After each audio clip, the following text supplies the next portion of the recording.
Hello and very good morning to all my dear students. स्वागत आप सभी का और मैं हूं आपके साथ सुनील कुगना। देखिए, हमारी जो हरियाणा की सीरीज चल रही है वो चल रही है हरियाणा की अभिमन्यु सीरीज। और ये अभिमन्यु सीरीज आपको जब तक आपका सीटी नहीं हो जाता ना तब तक मैं आपको कवर करवाने वाला हूँ। अपन लोग क्या काम कर रहे हैं, जो प्रीवियस ईयर क्वेश्चन है हरियाणा के वो मैं आपको करवा रहा हूँ। और ये वही क्वेश्चन है जो हर बार एग्जाम के अंदर आते हैं, चाहे वो हरियाणा का सीटी हो या हरियाणा के अदर एग्जाम हो। तो अपन लोग जो हरियाणा की सीईटी की जो सीरीज शुरू कर रखी है, इसमें आज का जो हमारा पहला क्वेश्चन है वो आपके सामने इस प्रकार से रहेगा। हरियाणा में राज्यपाल के रूप में सर्वाधिक कार्यकाल किसका रहा था?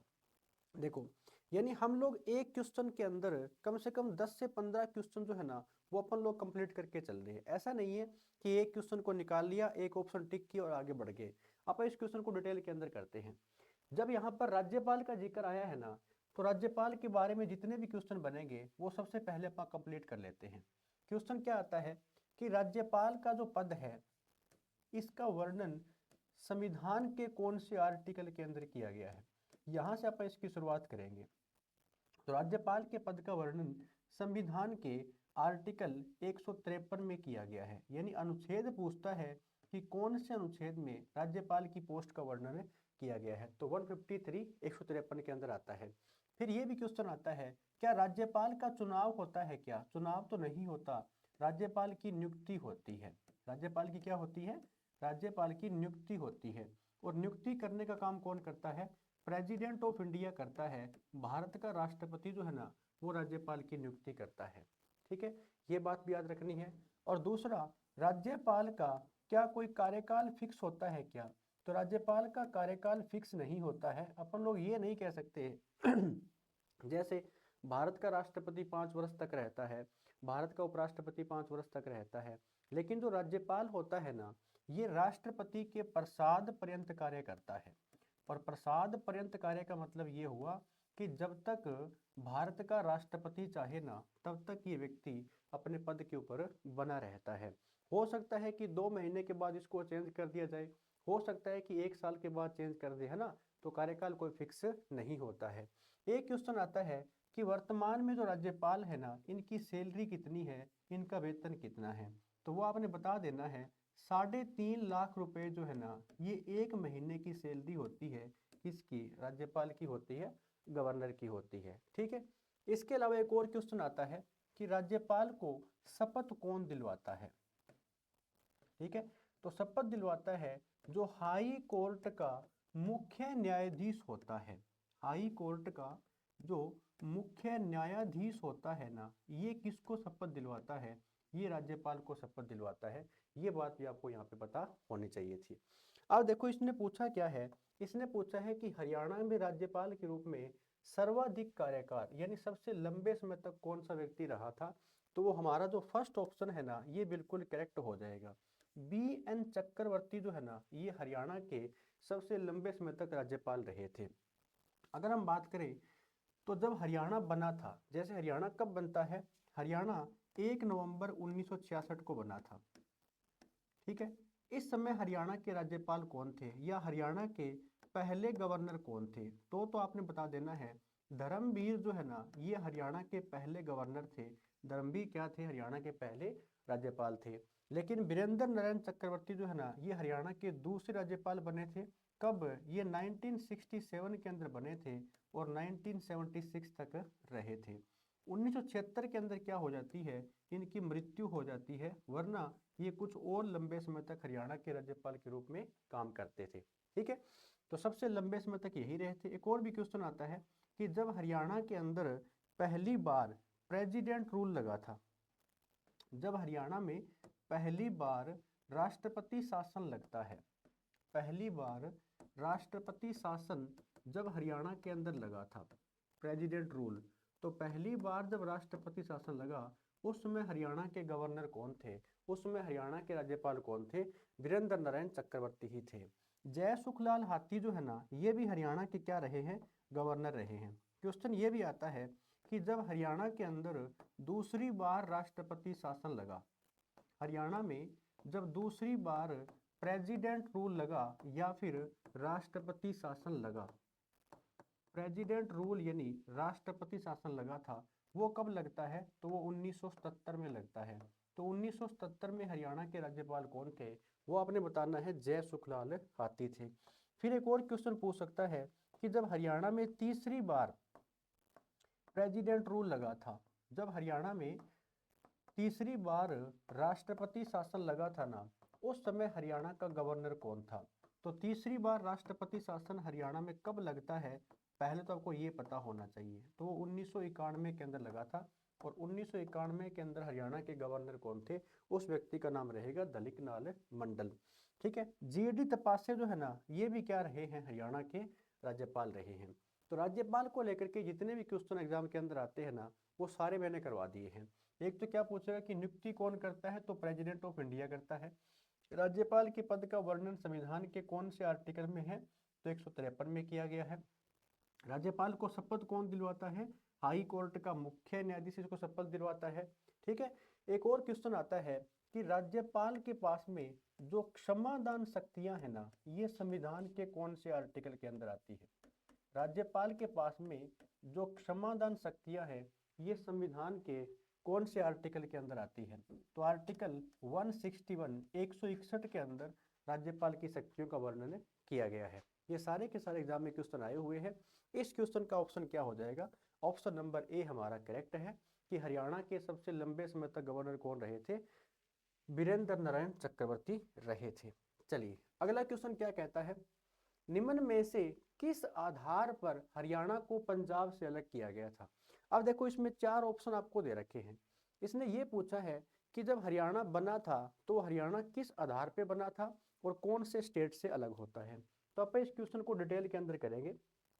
सबसे पहले आपको ये बताओ, ये बात किसकी कर रहा है, हरियाणा की बात कर रहा है। तो आपको अच्छी प्रकार से पता है कि हरियाणा पहले किसका हिस्सा हुआ करता था, पंजाब का। तो हरियाणा पंजाब से कब अलग हुआ, ये 1 नवंबर 1966 को अलग हुआ था। ठीक है, यानी हमारा जो हरियाणा राज्य है, ये राज्य कब बनता है, ये 1 नवंबर 1966 को बना था। अगर मैं कहूँ कि हरियाणा भारत का कौन सा राज्य बना था, हरियाणा भारत का 17वां राज्य बनता है। ठीक है, और ये चीज़ें आपको पता होनी चाहिए कि जिस समय हरियाणा पंजाब से अलग हुआ था, उस समय हरियाणा का कुल जो एरिया है, कुल जो क्षेत्रफल है ना, ये कितना था। तो अभी हरियाणा का जो क्षेत्रफल है, ये 44,212 वर्ग किलोमीटर ये क्षेत्रफल हरियाणा का आता है। ये बात आपको पता होनी चाहिए थी। जब हरियाणा बनता है ना, तो वो इनमें से कौन सी चीज़ के आधार पर अलग होता है, वो लैंग्वेज के आधार पर अलग हुआ था, भाषा के आधार पर अलग हुआ था।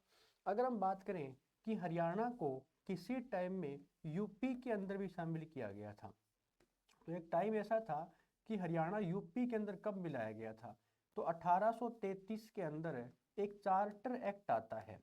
ठीक है ना, एक चार्टर एक्ट आया था जिसके तहत हरियाणा को किस में शामिल किया गया था, यूपी के अंदर, और वो भी उत्तर पश्चिमी प्रांत का नाम देकर के शामिल किया गया था। ठीक है, दूसरा फिर क्वेश्चन आता है कि हरियाणा को पंजाब में कब शामिल किया गया था। ये भी क्वेश्चन आ जाता है कि इसका पंजाब में विलय कब हुआ था, हरियाणा का पंजाब में विलय कब होता है। तो वो आपने बताना है 1858 ईस्वी के अंदर हुआ था। और 1858 ईस्वी के अंदर जब 1857 की क्रांति हुई ना, तो ये उसकी बाद की बात है कि 1858 में हरियाणा को किससे मिला दिया गया था, पंजाब के अंदर मिला दिया गया था।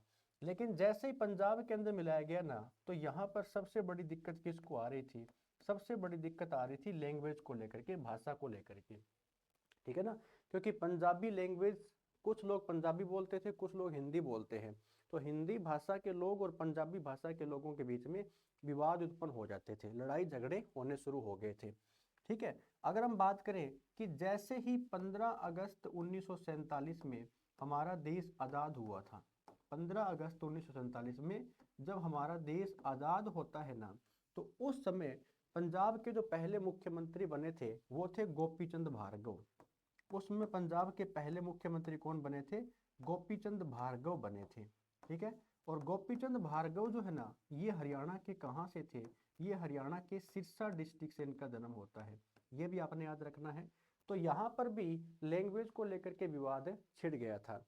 लेकिन एक क्वेश्चन आता है कि भाषा के आधार पर भारत का पहला राज्य कौन सा है जो लैंग्वेज के आधार पर बना था।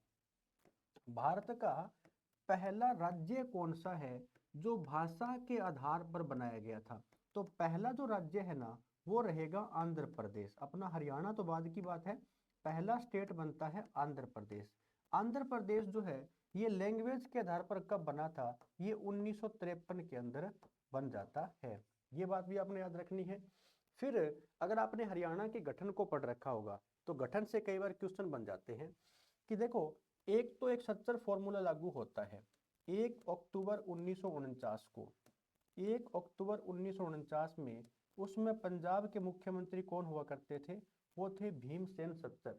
ठीक है ना, पंजाब के मुख्यमंत्री कौन थे? भीमसेन सच्चर थे। तो इन्हीं ने या इनकी अध्यक्षता के अंदर एक फॉर्मूला लागू किया गया था। उस फॉर्मूले को नाम क्या दिया गया था? सच्चर फॉर्मूला इसको नाम दिया गया था। सच्चर फॉर्मूला जो है वो इसको नाम दिया गया था। और इस सच्चर फॉर्मूले के अंदर दो भागों के अंदर इसको बांट दिया गया था, यानी एक तो हिंदी क्षेत्र और एक कौन सा हो जाएगा? पंजाबी क्षेत्र हो जाएगा। लेकिन ये फॉर्मूला कामयाब नहीं हुआ था। ठीक है, उसके बाद में एक फजल अली आयोग आता है। एक फजल अली आयोग भी आया था। और ये जो फजल अली आयोग है ये कब आता है? ये आया था 29 दिसंबर 1953 को। 29 दिसंबर 1953 में क्या हुआ कि फजल अली की अध्यक्षता में एक कमीशन गठन किया गया था और इसको अपनी रिपोर्ट में ये बताना था कि क्या हम लैंग्वेज के आधार पर किसी भी स्टेट को अलग कर सकते हैं क्या।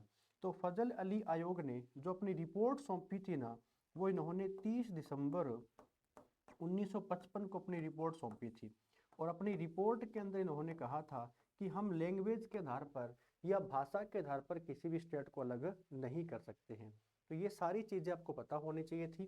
तो फजल अली आयोग के बारे में पूछता है, सच्चर फॉर्मूले के बारे में पूछता है, तो 1 अक्टूबर 1949 को हुआ था, ये भी आपने बता देना है। ठीक है, और अब इसके कुछ ऑप्शन कौन सा हो जाएगा? ऑप्शन नंबर ए हमारा करेक्ट है कि लैंग्वेज के आधार पर और भाषा के आधार पर क्या होता है, हरियाणा जो है ये पंजाब से अलग किया गया था।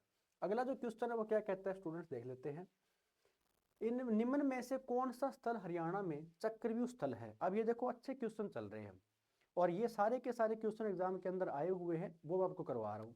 अगर आपको हमारा सेशन बिल्कुल बढ़िया लग रहा है तो आप इस सेशन को शेयर कर सकते हो और साथ में लाइक एंड सब्सक्राइब भी कर लिया करो। ठीक है, ताकि आपको जो भी वीडियो नहीं आती है आपको मिलती रहेगी। अब इसमें देखिए कौन सा स्थल जो है ये हरियाणा में चक्रव्यूह स्थल माना जाता है। सबसे पहले आपको पता हो ये बात किसकी कर रहा है, ये चक्रव्यूह स्थल की बात कर रहा है। यानी यहाँ पर कहीं ना कहीं जिक्र किसका किया गया है? महाभारत का जिक्र हो रहा है।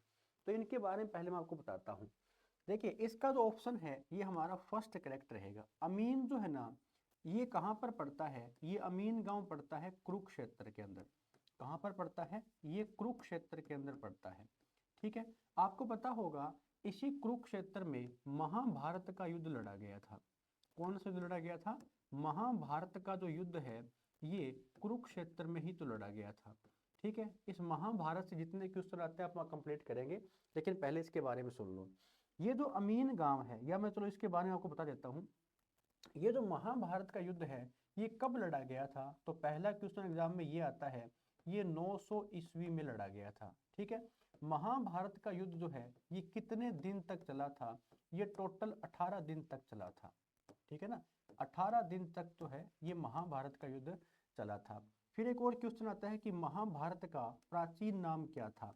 तो महाभारत का प्राचीन नाम या फिर इसका उपनाम अगर आपसे पूछ ले तो आपने बता देना है जय संहिता। क्या नाम रहेगा? जय संहिता जो है ना ये इसका प्राचीन नाम रहेगा। किसका? महाभारत का। जय संहिता नाम कब था? जब इस महाभारत के अंदर 8800 श्लोक हुआ करते थे ना, तब की बात यहाँ पर रहेगी। महाभारत की अगर हम बात करें यहाँ पर, ठीक है, महाभारत का जो युद्ध है ये किस किस के बीच में हुआ था? तो कौरवों के बीच में, यानी एक साइड में कौन थे? कौरव, और एक साइड में कौन थे? पांडव। कौरव और पांडवों के बीच में क्या होता है? महाभारत का युद्ध लड़ा गया था। इसमें हार किसकी होती है? तो स्पष्ट दिख रहा है कौरवों की यहाँ पर हार होती है। और विजयी कौन होते हैं? पांडव जो है ना इस युद्ध के अंदर विजय होते हैं। ठीक है, तो इसी महाभारत के युद्ध में है ना एक चक्रव्यूह की रचना की गई थी। वो चक्रव्यूह की जो रचना है वो कौन से दिन की गई थी? तो महाभारत का जब 13वें दिन की हम बात करें ना तो 13वें दिन में एक चक्रव्यूह की रचना की जाती है, जहां पर जो अभिमन्यु था, जो अर्जुन का पुत्र था अभिमन्यु, ये जो अभिमन्यु है ना, ये इस चक्रव्यूह में प्रवेश करना जानता था, लेकिन बाहर कैसे निकलते हैं ये सिर्फ अर्जुन ही जानता था। ये लेकिन अर्जुन के अलावा जो जो कोई व्यक्ति था कि चक्रव्यूह के अंदर जाना कैसे है, वो सिर्फ और सिर्फ अभिमन्यु को पता था। तो अभिमन्यु चक्रव्यूह के अंदर प्रवेश तो कर गया था, लेकिन बाहर नहीं निकल पाया था। इसीलिए तो ये अभिमन्यु जो है ना, ये वहां पर मारा गया था। यानी इसको सभी जो कौरव है ना, उन्होंने घेर करके मारा था। तो ये अभिमन्यु जो है, ये कहाँ पर इसकी मृत्यु होती है? इसकी मृत्यु चक्रव्यूह के अंदर हुई थी। वो चक्रव्यूह कहाँ पर रचा गया था? वो अमीन गांव के अंदर रचा गया था। इसीलिए तो आज इस गांव का नाम भी क्या कर दिया गया है? अभिमन्युपुर कर दिया गया है। अभिमन्युपुर, इस गांव का नाम क्या कर दिया गया है? अभिमन्युपुर कर दिया गया है। कहाँ पर पड़ता है? ये कुरुक्षेत्र के अंदर पड़ता है। थानेसर जो है ना, ये भी कुरुक्षेत्र का प्राचीन नाम आता है। ठीक है ना, क्वेश्चन ये भी आता है कि कुरुक्षेत्र का प्राचीन नाम क्या रहेगा? थानेसर रहेगा। इसी थानेसर के ऊपर जो महमूद गजनवी है, इससे भी क्वेश्चन आता है कि महमूद गजनवी ने थानेसर के ऊपर कब आक्रमण किया था? तो महमूद गजनवी ने 1014 ईस्वी में थानेसर पर आक्रमण किया था। थानेसर का उसमें शासक या राजा कौन था? वो था जयपाल। तो जयपाल क्या हो जाता है? वो इसके हाथों पराजित हो जाता है, उसकी हार हो जाती है। जयपाल की हार होने के बाद महमूद गजनवी ने यहाँ पर जितने मंदिर थे ना, उनको तुड़वाने का काम भी महमूद गजनवी ने किया था। मीताथल जो है ना, ये पड़ता है भिवानी के अंदर। मीताथल कहाँ पर पड़ता है? ये भिवानी के अंदर पड़ता है। और जो बनावली है ना, ये अभी वर्तमान में कहाँ पर है? बनावली पड़ता है फतेहाबाद के अंदर। ठीक है ना, एक क्वेश्चन आता है बनावली के बारे में कि यहाँ से क्या कुछ मिला हुआ है। तो एक तो मिट्टी के हल का जो खिलौना है, मिट्टी के हल का जो खिलौना है, ये कहाँ से मिला है? ये इसी बनावली से मिला हुआ है। ठीक है, एक और क्वेश्चन आता है कि हरियाणा में कौन से स्थान से जुते हुए खेत का प्रमाण मिला है? जुते हुए खेत का जो प्रमाण है ना, वो हरियाणा में कहाँ से मिला है? वो इसी बनावली से मिला हुआ है। इसी बनावली के अंदर जो बैलगाड़ी के पहियों के निशान हैं, बैलगाड़ी के पहियों के निशान, बैलगाड़ी के जो पहिए हैं, उनके जो निशान है ना, वो इसी बनावली से मिले हैं। इसी बनावली से और क्या मिला हुआ है? अंध जले जो होते हैं, अध जले जो है ना, ये भी कहाँ से मिले हैं? ये भी इसी बनावली से मिले हुए हैं। तो ये सारे के सारे एग्जाम में क्वेश्चन आ जाते हैं, तो ये बातें आपको पता होनी चाहिए थी। एक दो क्वेश्चन यहाँ से और बन जाएंगे। वो कौन से बनेंगे कि इस महाभारत के युद्ध का जो वर्णन है ना, वो धृतराष्ट्र जो था, अब धृतराष्ट्र क्या था? ये जन्म से अंधा था। तो धृतराष्ट्र को ये जो इसका वर्णन है वो सुनाया किसने था? वो संजय ने सुनाया था। कौन था ये व्यक्ति? ये व्यक्ति था संजय। तो संजय से भी क्वेश्चन है आ जाता है। ठीक है, इसी महाभारत के युद्ध में अर्जुन को गीता का उपदेश दिया गया था। अर्जुन को गीता का उपदेश दिया गया था। कि गीता का उपदेश किसने दिया था?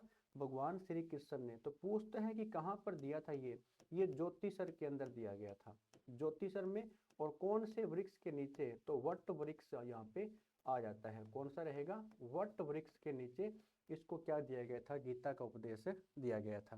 ठीक है, ये बात आपको याद रखनी है। तो महाभारत से जितने भी क्वेश्चन बनते हैं वो सारे मैंने आपको करवा दिए हैं। तो जितने भी क्वेश्चन आएंगे मेरे हिसाब से आप कर दोगे।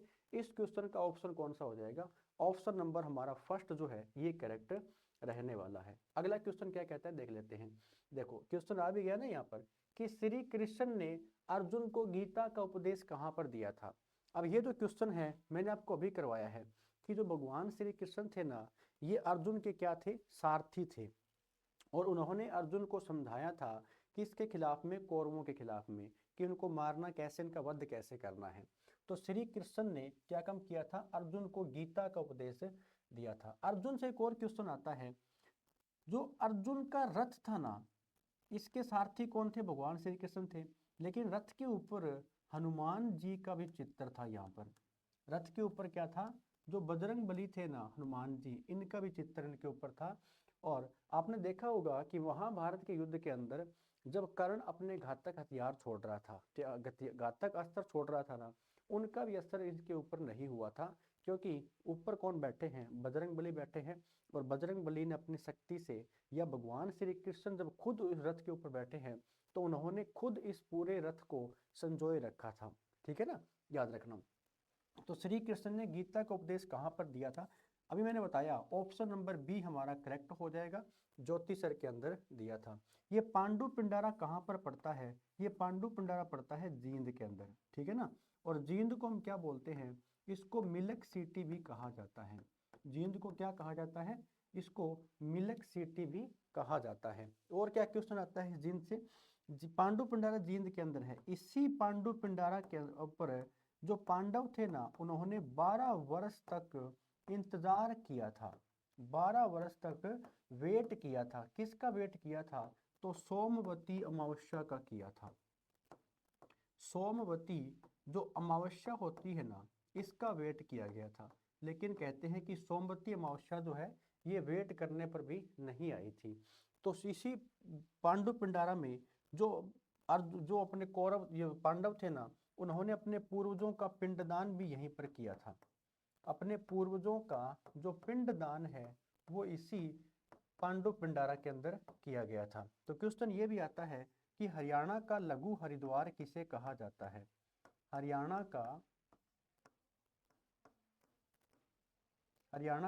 लघु हरिद्वार किसे कहा जाता है? हरियाणा का लघु हरिद्वार किसे कहा जाता है? तो हरियाणा का लघु हरिद्वार पांडु पिंडारा को ही कहा जाता है। कालेसर कहाँ पर पड़ता है? ये यमुना नगर के अंदर पड़ता है। कालेसर कहाँ पर है? यमुना नगर के अंदर पड़ता है, याद रखना। थानेसर कहाँ पर है? तो ये कुरुक्षेत्र के अंदर आता है। ये भी आपको पता होना चाहिए। तो इस क्वेश्चन का ऑप्शन कौन सा हो जाएगा? ऑप्शन नंबर जो बी है, ये हमारा बिल्कुल करेक्ट रहेगा। तो उम्मीद करता हूँ स्टूडेंट्स कि आपको बिल्कुल बढ़िया समझ में आ रहा होगा। अगर क्लास अच्छे से समझ में आ रही है, तो आपके जितने भी साथी है, इस क्लास को शेयर करना ना भूलें, क्योंकि इसमें मैं आपको वो कंटेंट करवा रहा हूँ जो हरियाणा जीके के अंदर आपका कोई भी क्वेश्चन गलत नहीं होने देगा। जब तक आपका सीईटी आएगा ना, आप इस सीरीज को देखते रहना, आपका कोई भी क्वेश्चन हरियाणा के अंदर गलत नहीं होगा, क्योंकि 25 नंबर की हरियाणा जीके आनी है, तो सारे के सारे क्वेश्चन आपके यहाँ से निकल जाएंगे। अगला जो क्वेश्चन है, क्या पूछा गया है? हरियाणा का प्राचीन महाकाव्य कौन सा है? भगवत गीता, रामायण है, या फिर ऋग्वेद है, या फिर अथर्ववेद आता है? यानी इसने पूछा क्या है, हरियाणा का प्राचीन महाकाव्य कौन सा है? ये वाला क्वेश्चन यहाँ से पूछा गया है। प्राचीन महाकाव्य कौन सा है? तो हमारा फर्स्ट ऑप्शन यहाँ पे करेक्ट हो जाएगा। भगवत गीता जो है ना, ये हरियाणा का क्या है? ये प्राचीन महाकाव्य आता है। रामायण जो है, इसकी रचना किसके द्वारा की गई थी? तो रामायण की रचना वाल्मीकि जी के द्वारा की गई थी। रामायण की रचना किसने की थी? वाल्मीकि जी के द्वारा की गई थी। ऋग्वेद क्या आता है? तो ऋग्वेद सबसे प्राचीन वेद आता है। सबसे प्राचीन वेद पूछे ना, तो वो कौन सा है? ऋग्वेद आता है। इसी ऋग्वेद का जो तीसरा मंडल है ना, ये किसके लिए प्रसिद्ध है? ऋग्वेद का जो तीसरा मंडल है, ये किसके लिए प्रसिद्ध है? तो इस तीसरे मंडल में गायत्री मंत्र का उल्लेख किया गया है। किसका उल्लेख किया गया है? जो गायत्री मंत्र है ना, इसका उल्लेख यहाँ पर किया गया है। गायत्री मंत्र के रचयिता कौन थे? तो वो थे विश्वामित्र। कौन थे? विश्वामित्र। ये भी एग्जाम में क्वेश्चन आया था। ऋग्वेद का जो 9वां मंडल है ना, उसको क्या कहा जाता है? 9वें मंडल को सोम मंडल भी कहा जाता है। क्या कहा जाता है? सोम मंडल भी कहा जाता है। अथर्ववेद जो आता है ना, ये सबसे बाद का वेद आता है। बाद का, या फिर सबसे नया जो वेद है ना, वो कौन सा रहता है?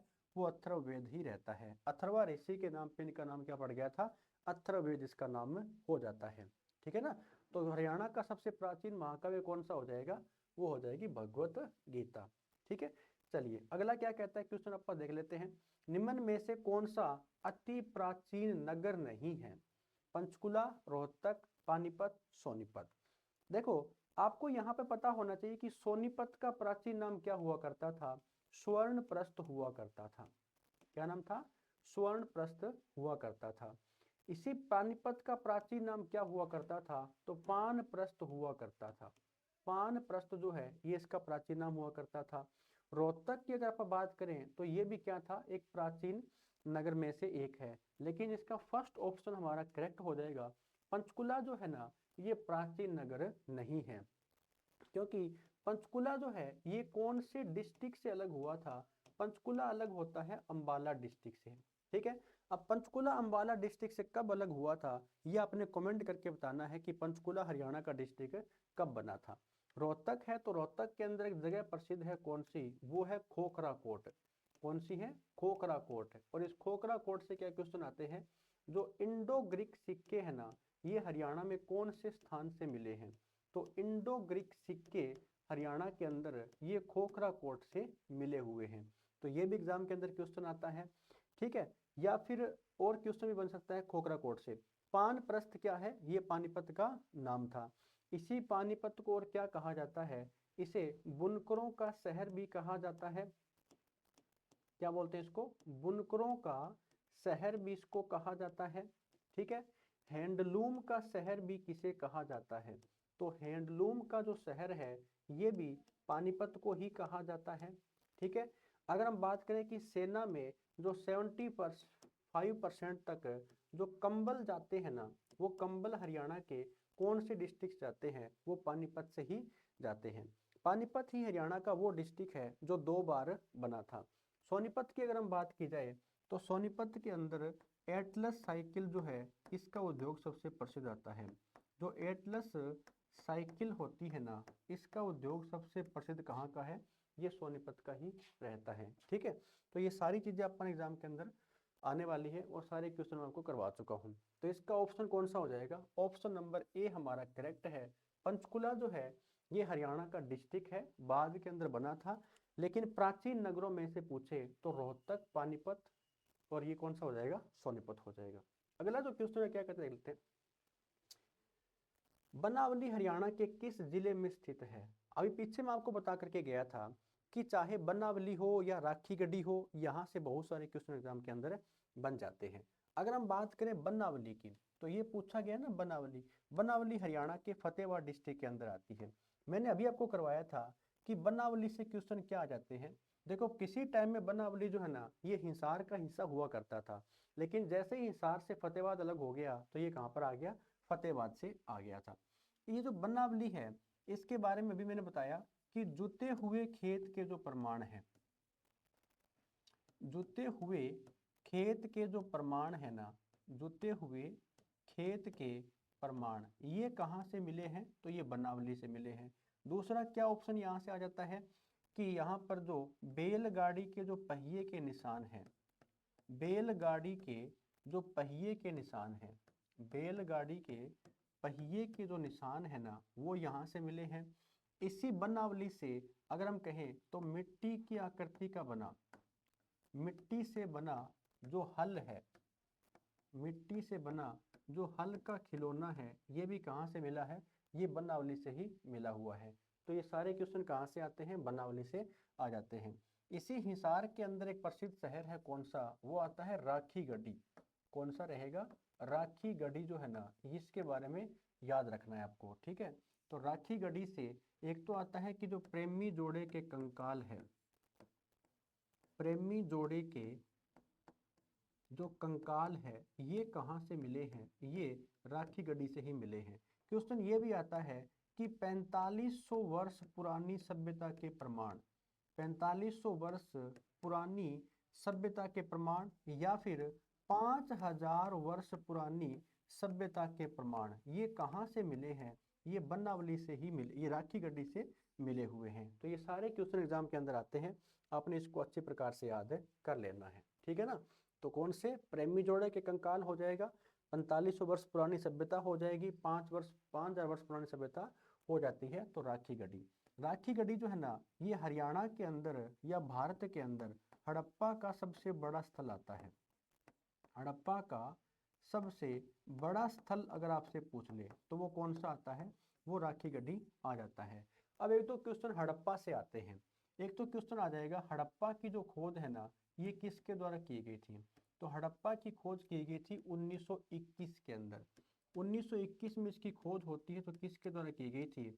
ये दयाराम साहनी के द्वारा की गई थी, दयाराम साहनी के द्वारा की गई थी। ठीक है। और दूसरा क्वेश्चन आता है कि हड़प्पा कौन सी नदी के किनारे पड़ता है? ये रावी नदी के किनारे पड़ता है और कहाँ पर है? पाकिस्तान में है। हड़प्पा के बाद में आता है मोहनजोदड़ो, मोहनजोदड़ो से भी क्वेश्चन आ जाते हैं। और मोहनजोदड़ो जो है ना, इसकी खोज कब होती है? 1922 में की गई थी। 1922 में की तो किसने की थी? राखल दास बनर्जी के द्वारा की गई थी। किसके द्वारा?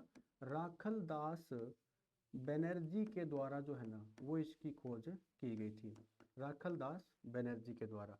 मोहनजोदड़ो कौन सी नदी के किनारे पड़ता है? ये सिंधु नदी के किनारे पड़ता है। कहाँ पर है? सिंधु नदी के किनारे पड़ता है। इसी मोहनजोदड़ो को क्या कहा जाता है? इसको मृतकों का टीला भी कहा जाता है। मृतकों का टीला किसको बोलते हैं? मोहनजोदड़ो को कहा जाता है। और मोहनजोदड़ो के बारे में क्या क्वेश्चन आ जाएंगे? विशाल जो स्नानागार है वो कहाँ से मिला था? हड़प्पा के कौन से स्थान से विशाल स्नानागार मिला था? ये मोहनजोदड़ो से ही मिला था। यानी सारे के सारे जो क्वेश्चन है ना, ये ऐसे ही एग्जाम के अंदर यहाँ से आ जाते हैं। ठीक है ना। तो ये जो सेशन है आपको बढ़िया समझ में आ रहा होगा। तो हड़प्पा के बारे में जब भी कोई क्वेश्चन आ जाए, मोहनजोदड़ो के बारे में कोई क्वेश्चन आ जाए, तो आपको यहाँ पे कंप्लीट कर लेना है। ठीक है। इस क्वेश्चन का ऑप्शन कौन सा हो जाएगा? ऑप्शन नंबर जो बी है ये हमारा करेक्ट रहने वाला है। चलिए अगला क्वेश्चन क्या कहता है? शेष शैया पर लेटे विष्णु की जो मूर्ति है ना, ये कहाँ से प्राप्त हुई है? ये भी एक अच्छा क्वेश्चन है। देखो पूछा क्या गया है, शेष शैया पर लेटे विष्णु की जो मूर्ति है ना, ये कहाँ से प्राप्त हुई है? तो वो आपने बता देना है फिजिलपुर। और फिजिलपुर कहाँ पर पड़ता है? ये सोनीपत के अंदर पड़ता है। फिजिलपुर कहाँ पड़ता है? सोनीपत के अंदर पड़ता है। तो शाम कहाँ पर पड़ता है? तो भिवानी के अंदर पड़ता है। ठीक है। यहीं पर क्या थी? कि पृथ्वीराज चौहान की कचहरी के नाम से, पृथ्वीराज चौहान की जो कचहरी है, की जो कचहरी है वो यहीं पे पड़ती है। तो शाम के अंदर। महम कहाँ पर है? तो ये पड़ता है रोहतक के अंदर। महम कहाँ पर है? रोहतक के अंदर आता है। खोखरा कोट भी कहाँ पर है? तो ये भी रोहतक के अंदर आता है। ये आपको याद रखना है। ठीक है। रोहतक क्या है? रोहतक हरियाणा का सबसे बड़ा मंडल आता है। सबसे बड़ा मंडल है तो इसमें टोटल कितने डिस्ट्रिक्ट आते हैं? रोहतक मंडल में टोटल 5 जिले आते हैं। ठीक है। रोहतक ही वो हरियाणा का डिस्ट्रिक्ट है जो जिसकी सीमा किसी अन्य स्टेट से नहीं लगती। यानी रोहतक क्या है? रोहतक हरियाणा का भूबद्ध एक जिला आता है। और रोहतक के साथ में है ना एक कौन सा है? वो है हरियाणा का डिस्ट्रिक्ट चरखी दादरी। ऐसे डिस्ट्रिक्ट जिनकी सीमा किसी अन्य राज्यों के साथ ना लगे, वो क्या होते हैं? वो भूबद्ध स्थान होते हैं। तो ये था स्टूडेंट्स आज का हमारा सेशन। उम्मीद करता हूँ कि आपको बिल्कुल बढ़िया समझ में आया होगा। अगर क्लास से आपको अच्छी समझ में आ रही है तो आपके जितने भी साथी हैं उनको आप क्लास को शेयर कर सकते हो। और अगर आप चैनल के ऊपर नए हो तो सब्सक्राइब करके बेल आइकन दबा लो, ताकि अगली जो वीडियो आएगी ना वो आपको आपके नोटिफिकेशन मिल जाए। तो थैंक यू स्टूडेंट्स, मिलते हैं नेक्स्ट क्लास के अंदर ऐसे ही कुछ और क्वेश्चन के साथ। जय हिंद, जय भारत।